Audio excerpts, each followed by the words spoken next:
Olá, cumprimento a todos. Aqui é o pastor José Carlos Carvalho, da cidade de Santos, São Paulo. Sou um eterno aprendiz do Supremo Mestre. Quero convidar você para fazer parte do meu canal do YouTube.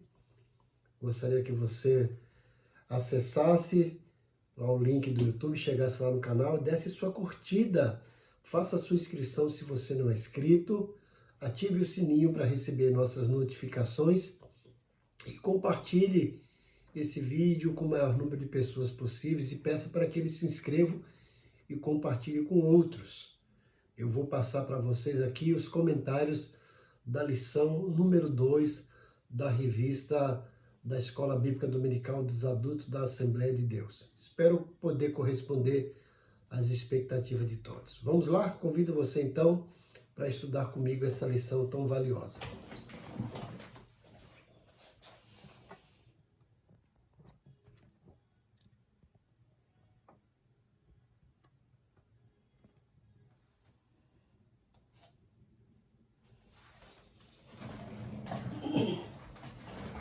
Então, sem delongas, a nossa lição para o próximo domingo tem como título Saulo de Tarso, o Perseguidor.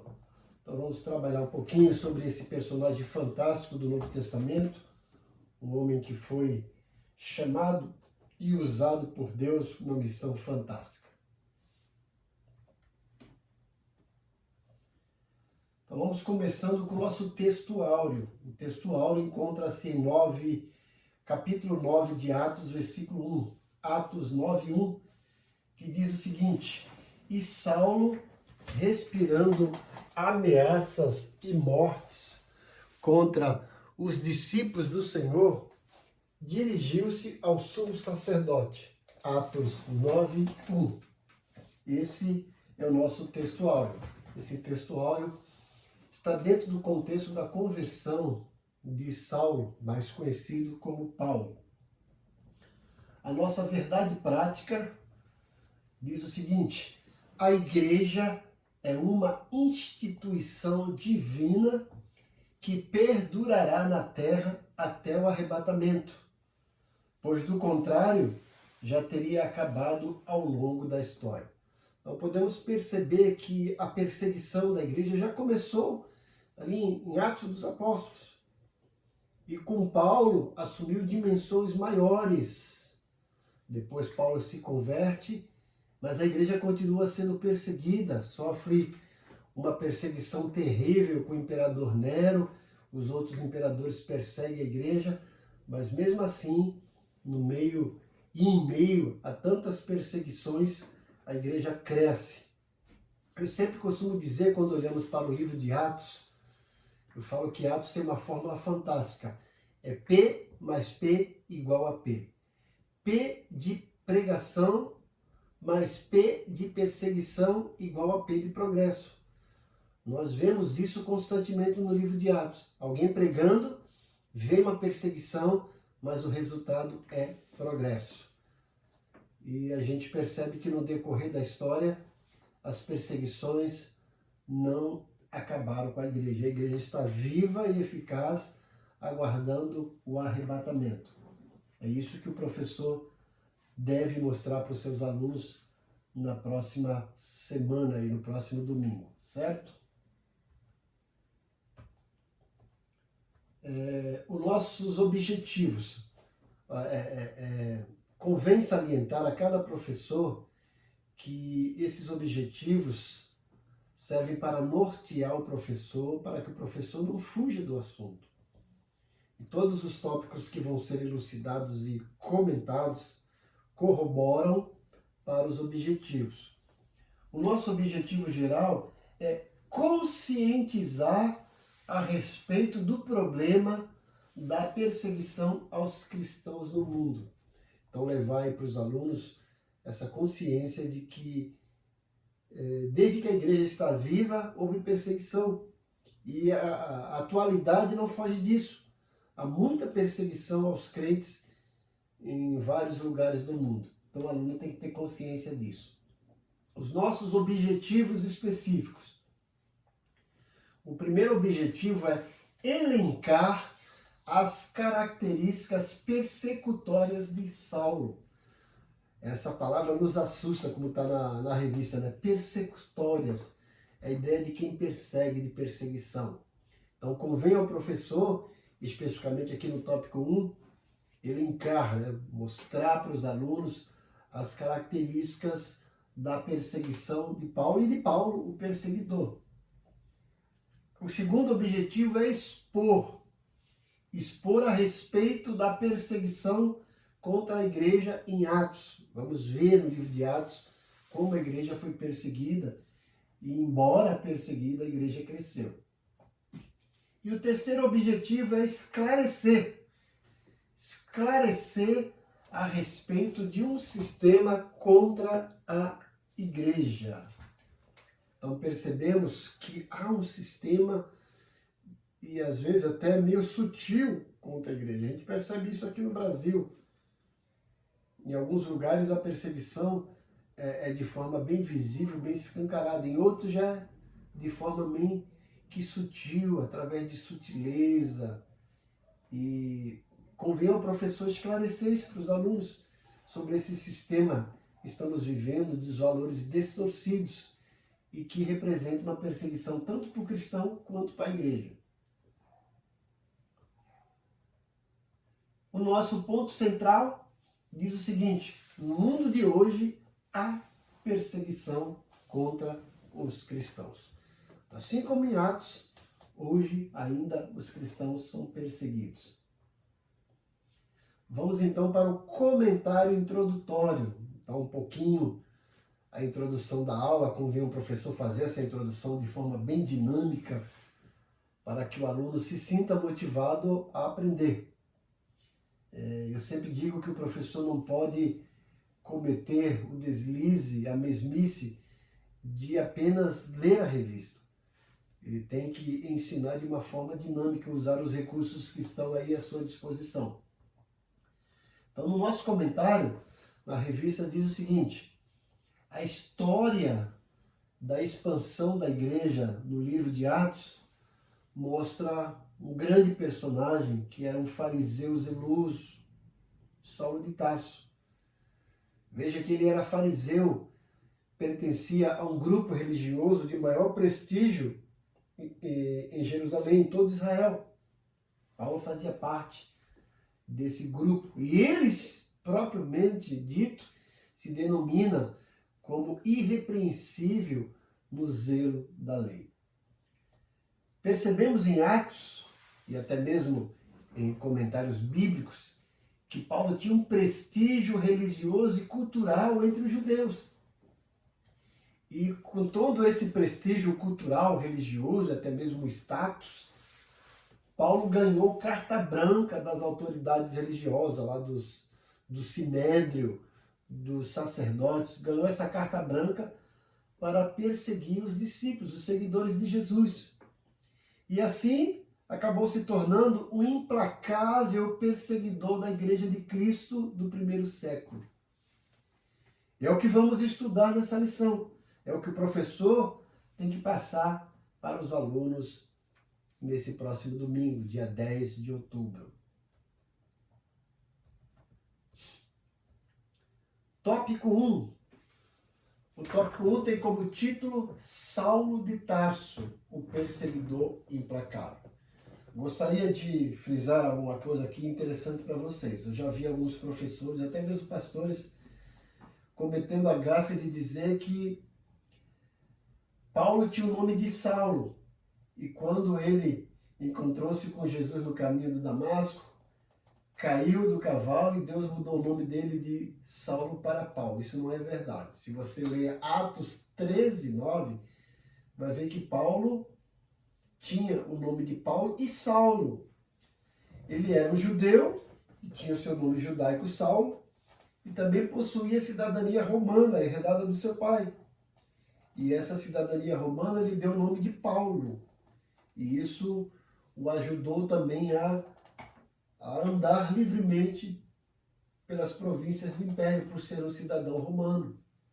Então, no primeiro tópico, vamos falar desse Saulo, da cidade de Tarso, que era um perseguidor implacável da igreja. A gente vê ele já começando essa implacável perseguição, consentindo na morte de Estevão e depois, com as cartas que recebeu do Sinédrio, dos sacerdotes, foi atrás dos cristãos com o intuito de prendê-los. O nosso subtópico 1 diz o seguinte: Saulo se descreve, olha, ele se descreve aí, ele coloca aqui 3 adjetivos, 3 títulos para ele: blasfemo, perseguidor e opressor. Veja o que diz 1 Timóteo 1, 12 e 13. Paulo escrevendo para o seu discípulo, pastor Timóteo, olha como ele se descreve. Ele diz o seguinte: e dou graças ao que me tem confortado, a Cristo Jesus, Senhor nosso, porque me teve por fiel, pondo-me no ministério, a mim que dantes fui blasfemo e perseguidor e opressor, mas alcancei misericórdia, porque eu fiz ignorantemente na incredulidade. Então Paulo se intitula dessa forma: blasfemo, perseguidor e opressor. Mas deixa bem claro que ele era isso na ignorância, na incredulidade. Ele fazia isso achando que estava defendendo a fé judaica. E teve aí o contraste de encontrar Jesus no caminho de Damasco, e Jesus disse: Saulo, você está perseguindo a mim, certo? Bom, como um fariseu fanático, como Paulo era, bem zeloso, como ele próprio diz em Filipenses capítulo 3, no tocante ali, ele era irrepreensível, era zeloso. Então era um fariseu fanático e que tinha a convicção de que seu papel era destruir a fé cristã, matando e prendendo os seguidores de Jesus.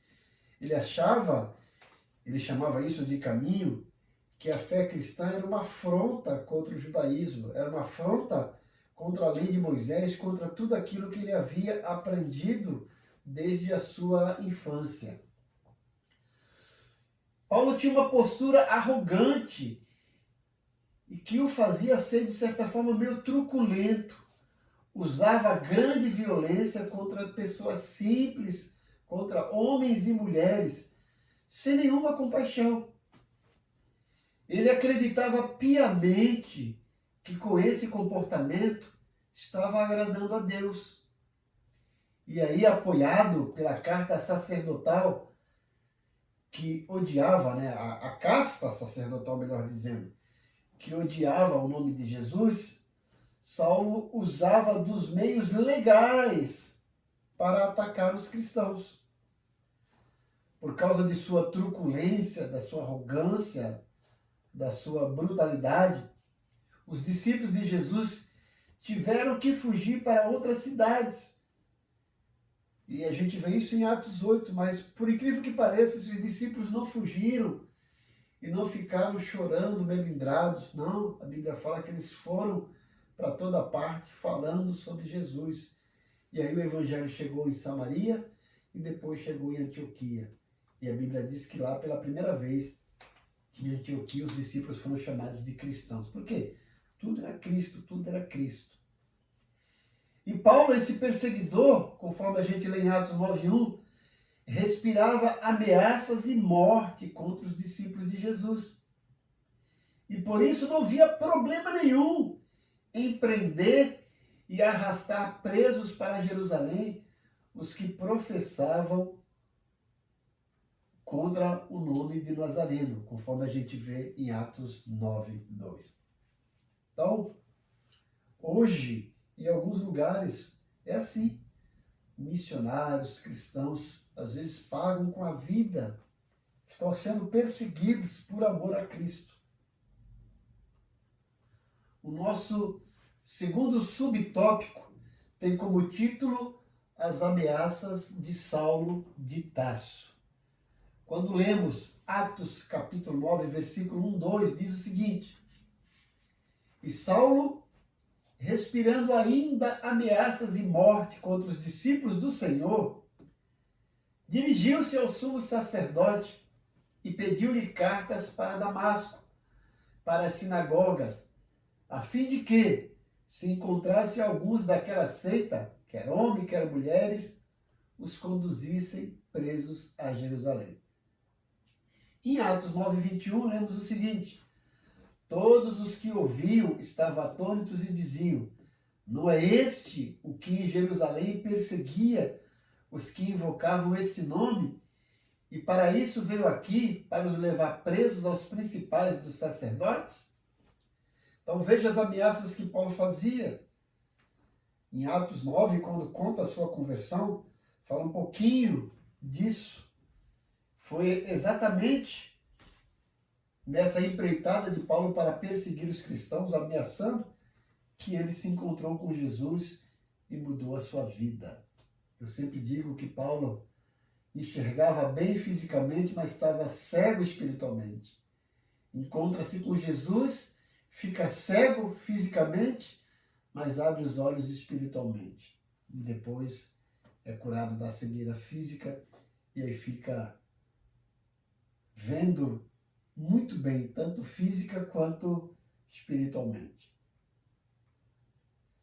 A expressão que a gente lê aí, respirando ameaças e morte, em Atos 9:1, descreve Saulo de uma maneira figurada, como se fosse uma fera selvagem que ameaçava a sua presa. No texto que nós lemos de Atos 9:21, o perseguidor era visto como um exterminador implacável, truculento, pois conduzia à força os cristãos às prisões, além de permitir que fossem açoitados. E o açoite daquela época era de chicotada, era pedrada. Ele não poupava de maneira nenhuma ninguém que seguia a doutrina cristã. Esse é o subtópico 2. O nosso subtópico 3 do primeiro tópico diz o seguinte: por que Saulo perseguia os cristãos? Você já se perguntou? E a Bíblia até mesmo responde, né? Veremos então por que Saulo perseguia os cristãos. Os motivos que levaram Saulo a se tornar esse perseguidor implacável, inclemente, truculento contra os seguidores de Cristo, era o zelo destrutivo pela Torá, pelo Antigo Testamento, e o suposto fato religioso de que Jesus talvez fosse um blasfemo. Então, os líderes religiosos acreditavam que Jesus era um blasfemador. E Paulo, como foi criado nessa cultura judaica, achava que os discípulos de Jesus eram uma ameaça para o judaísmo. Então ele estava fazendo aquilo achando que era um soldado de Deus exterminando aí os inimigos da fé judaica. Mas na realidade não era isso. Ele veio ter noção disso quando se encontra com Jesus, quando Jesus disse: Saulo, Saulo, por que me persegues? Então veja que para Saulo o anúncio de que um crucificado pudesse ser o Messias prometido pelos profetas do Antigo Testamento era algo escandaloso. Ora, quem fosse suspenso no madeiro, na cruz, de acordo com a lei, estava sob a maldição divina. É o que diz Deuteronômio 21:23. Por isso, nosso Senhor não passava de um blasfemo, de um blasfemador para Saulo.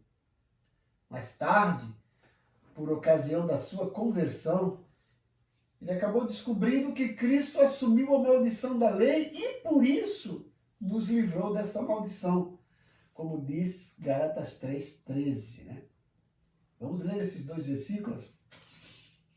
Vamos ler Deuteronômio 21, do 22 e 23. Diz o seguinte: quando também em alguém houver pecado digno do juízo de morte, e haja de morrer, e o pendurarás no madeiro. O seu cadáver não permanecerá no madeiro, mas certamente o enterrarás no mesmo dia, porquanto o pendurado é maldito de Deus. Assim não contaminarás a terra que o Senhor teu Deus te dá em herança. Deuteronômio, capítulo 21, versículo 22 e 23. Em Gálatas 3,13, nós lemos o seguinte, da própria boca de Paulo, né? Cristo nos resgatou da maldição da lei, fazendo-se maldição por nós, porque está escrito, maldito todo aquele que for pendurado no madeiro.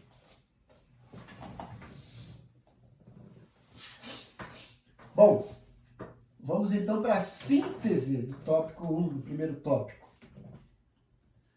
A síntese do tópico 1 diz o seguinte: Saulo ameaçava a igreja não por acaso. Ele se descreve como blasfemo, perseguidor e opressor. Então, mais tarde, ele entendeu isso, que ele é uma pessoa que blasfemava, que perseguia e oprimia o povo de Deus.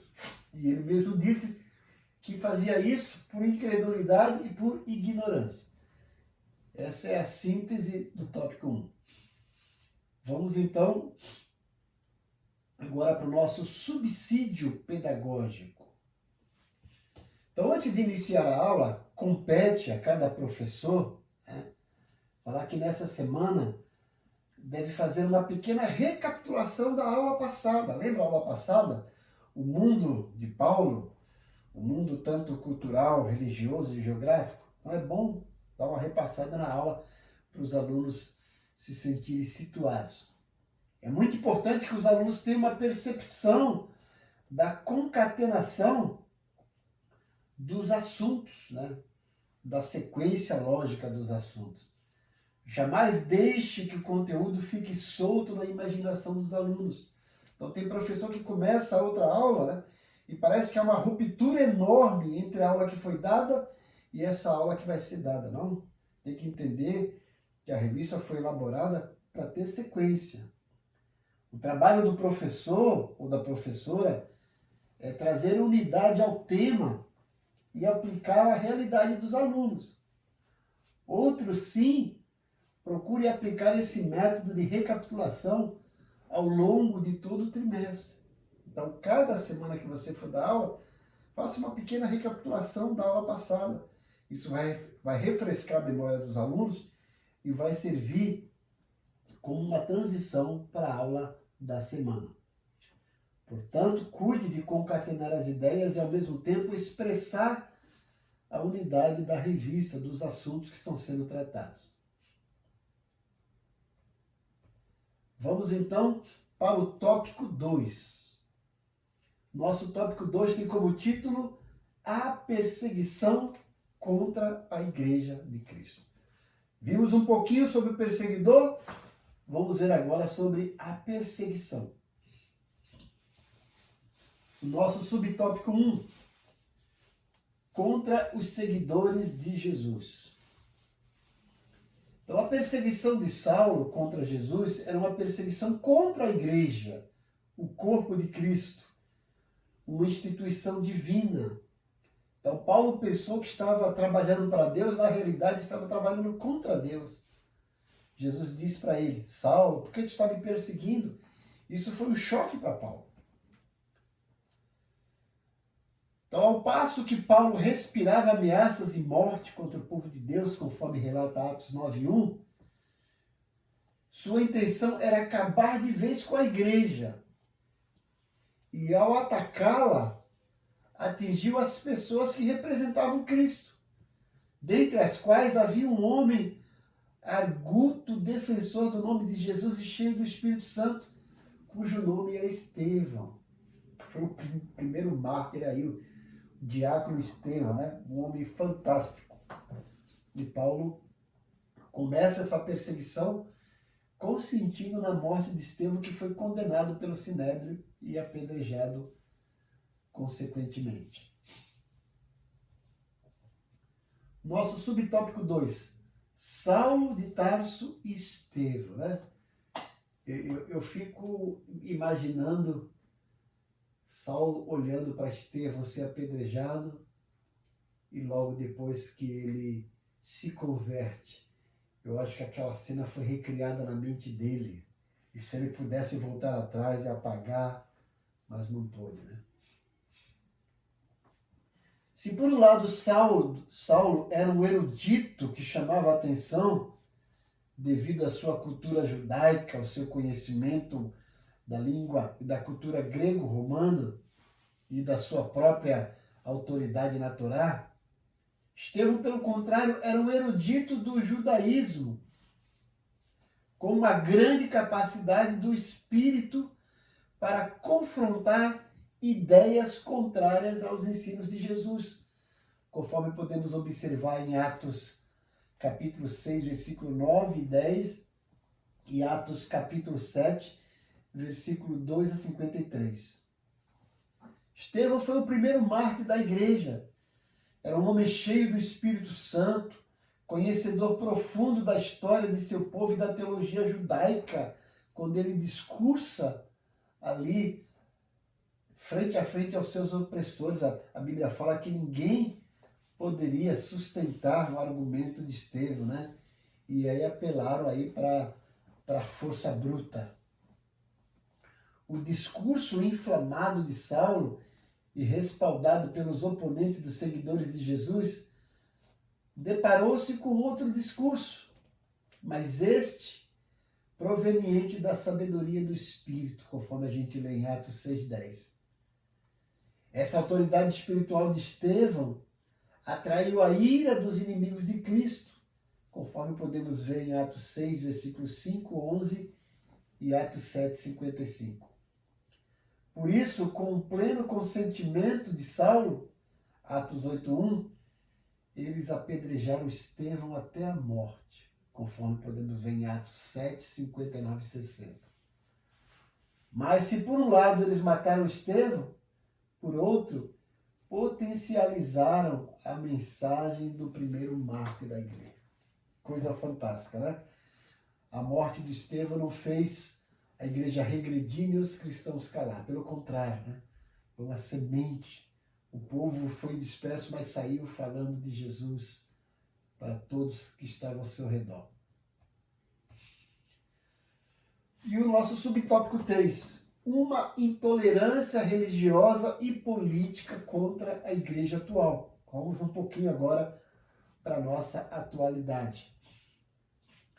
A nossa igreja do século XXI, a igreja contemporânea, a igreja atual, continua a despertar fúrias de certas autoridades políticas e religiosas que não aceitam a mensagem de liberdade e vida que o Evangelho proporciona.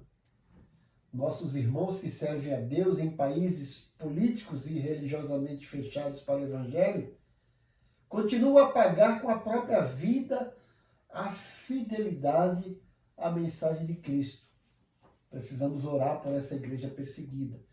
Muitos cristãos, muitos missionários estão dando a vida, mas não negam o Senhor Jesus. Graças a eles, em meio a essa perseguição, a igreja tem crescido. O Evangelho tem chegado a esses lugares difíceis, que mesmo com toda a dificuldade, muitos têm se rendido aos pés de Jesus. Graças a Deus por essas pessoas que se lançaram para pregar o Evangelho, tal como Saulo, que foi pregar o Evangelho aos gentios e também se tornou um perseguido. Graças a esses grandes missionários, a igreja tem chegado a esses lugares difíceis e distantes. Síntese do tópico 2. A perseguição de Saulo contra Jesus era uma perseguição contra a igreja de Cristo. Veja, Paulo estava perseguindo os discípulos, os cristãos, achando que eles eram inimigos do judaísmo. E, por incrível que pareça, e para surpresa dele, Jesus disse que ele estava perseguindo ao próprio Jesus, ou seja, a igreja de Cristo. Paulo pensava que estava trabalhando para Deus, mas na realidade estava trabalhando contra Deus.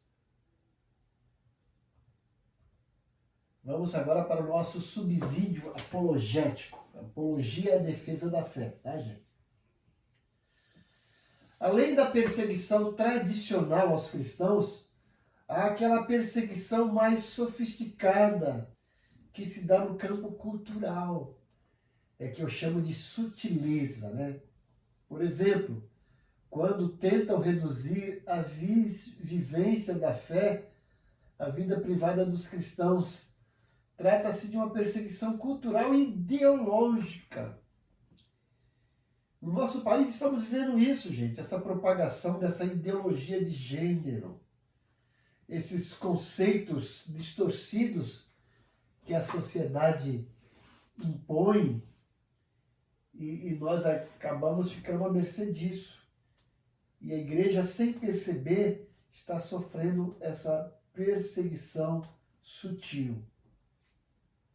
Então, do ponto de vista filosófico, o ser humano é um ser religioso.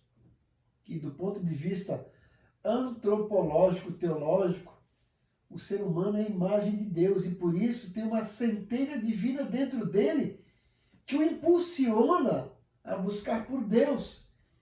Embora, como afirma a nossa declaração de fé, essa imagem divina esteja distorcida e corrompida, mas mesmo assim o homem anseia por Deus. A necessidade de buscar a Deus é própria do ser humano. Impedir essa iniciativa livre e pública é impedir a livre manifestação da condição de ser humano. Por isso que ao longo da história, a perseguição aos cristãos viola os direitos humanos. Ou seja, a partir do momento que as autoridades intelectuais, que os jornalistas, que os artistas exigem que os cristãos não tenham o direito de expressar os seus valores, os seus princípios e doutrinas que perpassam a dinâmica da vida e fazerem qualquer espaço da sociedade, assim, uma violação aos direitos mais nobres do ser humano. E às vezes a igreja não está percebendo isso. Não é possível exigir dos cristãos que escondam a sua fé. Isso é, que deixem de falar o que eles têm visto e ouvido. Tentaram fazer isso com os apóstolos Pedro e João, mas a gente lê lá em Atos 4,18. E chamando-os, disseram-lhe que absolutamente não falasse nem ensinassem no nome de Jesus. Mas percebemos que a resposta foi taxativa, como diz o versículo 19 e 20.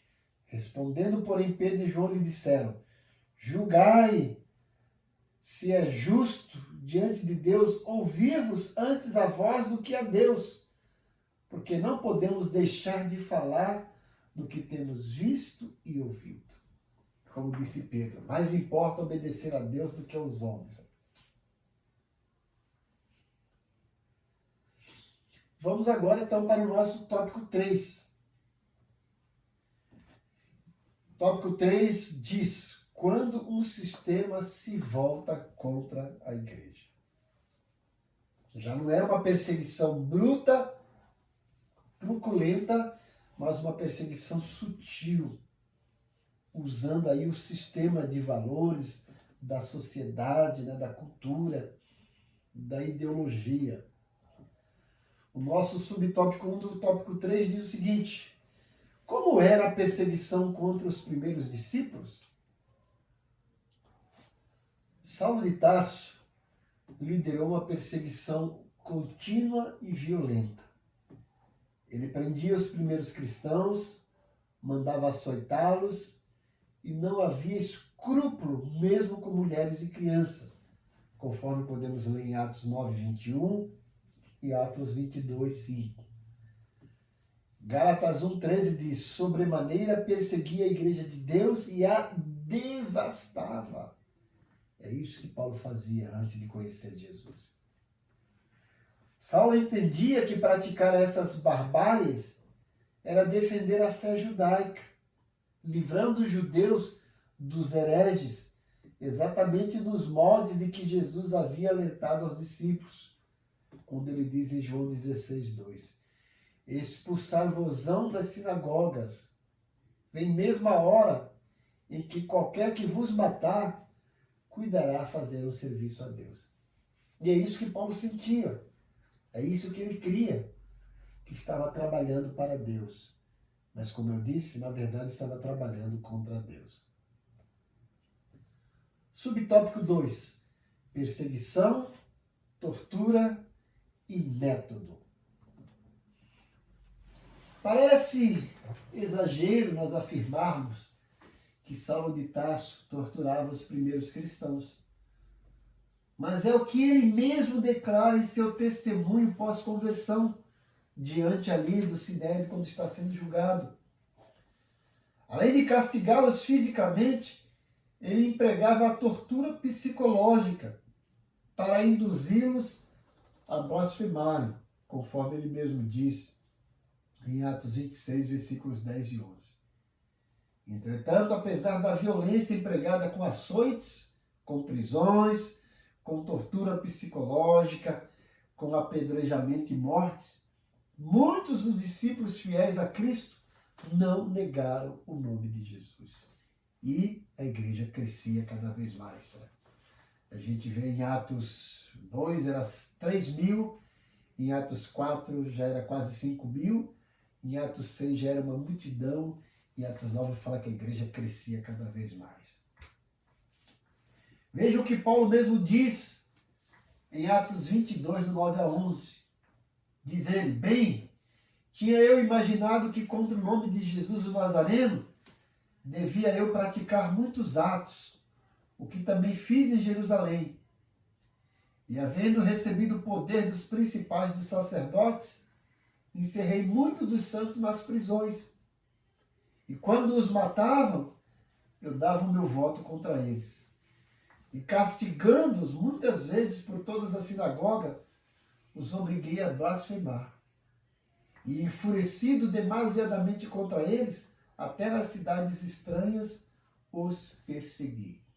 Atos 22, 9 a 11. Subtópico 3. Agora, a perseguição aos pentecostais. O início do movimento pentecostal aqui no Brasil se deu com dois grandes pioneiros, né? Daniel Berg e Grunwald Winger. Eles sofreram toda sorte de perseguição e violência. Muitos dos pentecostais naquele tempo sofreram agressões físicas e psicológicas. Tudo isso porque pregavam uma doutrina que a religião oficial não aceitava. Então, como eu disse, o que dizer de Daniel Berg e Gunnar Wing, os primeiros pastores dos primórdios das Assembleias de Deus no Brasil, e tantos outros irmãos perseguidos nesses rincões brasileiros? Ao olhar para o passado, devemos enxergar o presente e conscientizar-se de que a obra pentecostal custou alto preço. E a síntese do tópico 3. A perseguição contra os primeiros cristãos envolvia açoites, prisões e constrangimento. E quando olhamos para a perseguição hoje, em alguns lugares é bem assim. Açoites, prisões e constrangimento. E outros é aquela perseguição sutil, com culturas, com ideologias, né? Quando a sociedade está totalmente cega, com os valores totalmente distorcidos.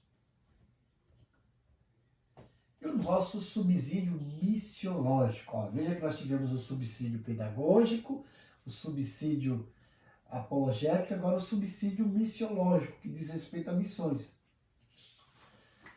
Há obras e sites especializados que se dedicam em retratar o fenômeno contemporâneo da perseguição aos cristãos, né? Não sei se você já viu falar da janela 10 por 40, tinha um ótimo livro que era vendido pela Edições Vida Nova, que tinha os países onde havia maior perseguição, né?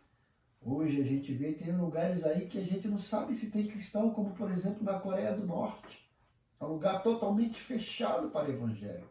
A própria China é um lugar difícil Então tem países aí que há uma perseguição ferrenha. Então, muitos são os relatos das grandes dificuldades que nossos irmãos passam em países por causa de sua fé. Além do tema da perseguição aos cristãos nos países muçulmanos, há análises abundantes a respeito da igreja nos países sob os poderes comunistas remanescentes. Esses países são a China, o Vietnã, Laos, Cuba e Coreia do Norte. Em épocas passadas, esses países cometeram crimes bárbaros contra todas as religiões, incluindo os cristãos. Isso se dava porque esses regimes, sob óculos ideológicos, viam nas religiões, como o cristianismo, um obstáculo para o progresso do regime de poder. Por esse motivo, cristãos foram martirizados, igrejas foram devastadas, missionários forçados aos trabalhos e até mortos, né? Os países desse regime, bem como os de regimes religiosos, da religião islâmica e outras, injustiçadas muitos de nossos irmãos. Hoje, alguns desses países usam uma tática diferente. Há países que, devido aos seus maiores envolvimentos com a economia global, não executam a matança em massa de cristãos, mas colocam a vida deles sob rígida vigilância. Entretanto, o que o regime considera ilegal trata os cristãos supostamente fora da lei com prisão e brutalidade. Há ainda outros regimes que nem aparência de civilidade há. Por isso, precisamos orar pela igreja perseguida. Precisamos orar pelos missionários, pelas pessoas que se convertem, que às vezes são abandonados pelas famílias, são perseguidos e até mortos. Então lembre, professor, lembre de pedir que os seus alunos orem constantemente pela igreja perseguida, por esses países onde o evangelho não tem liberdade, porque lá muitos cristãos estão pagando com a vida. E a nossa conclusão dessa aula, número 2, se a igreja fosse uma mera organização humana, já teria acabado. Mas é uma instituição divina, edificada pelo próprio Cristo. E por isso, a igreja subsiste ao longo dos séculos e continuará a subsistir até a vinda gloriosa de Jesus. Por mais que persigam a igreja vai se manter de pé, porque é algo autenticado por Deus, protegido por Deus, zelada por Deus. E Jesus virá buscar a sua igreja. Como que ele viria buscar a sua igreja se a igreja fosse devastada? Mas ele veio. Aqueles que levam a sério, que têm um compromisso com o Senhor, aguardam a gloriosa vinda do Senhor para levar essa igreja que sofreu tanto, mas permanece de pé para a glória do Senhor. Que Deus abençoe você, professor. Meu desejo é que o Espírito Santo te use grandemente para levar essa lição para cada aluno, né? Para que os alunos estejam cheios da graça, né? Cheios da maturidade cristã para entender esse fenômeno fantástico que é a igreja do Senhor. Para entender que a igreja sofreu, continua sofrendo, mas que se mantém e vai se manter de pé até a volta do Senhor. Que Deus te use com unção, com sabedoria para levar essa mensagem aos seus alunos. Deus abençoe grandemente. Amém.